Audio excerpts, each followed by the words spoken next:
Igama lami uFraxelis Jeremiah omsakazo we-Studio 7 Voice of America esisakaza eZimbabwe. Silethulela izindaba ezimqotho ngaleli lizwe. Isilohlelo-ke lobomama abesifazane Asiyihluzeni Bomama Live Talk ngoLwesine maviki wonke lapho esihluza khona indaba eziphathelane lezabomama ezabesifazane izankathaze izanhluphelo ukuphumelela. La ngoLwesine ke lwaliviki sixoxa ngokwenziwa ngabomama besiKristu abakhulekela ilizwe kodwa bengagcini khonapho ekukhulekeleni ilizwe lethu, bayenza imisebenzi ehlukeneyo yokuphathisa ekhaya lapho abadabuka khona. Benzani-ke umama?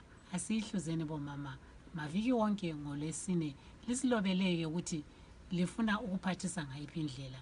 Lingeneke ngocingo lwethu njalo la kubhala khona lapha ku-Facebook njengoba siyabe sisitreama live ku-Facebook. Asiyihluzeni bomama, asiyihluzeni lindaba ngoba sonke kumele siphatheke kulolu hlelo. Sihlanganeni ngoLwesine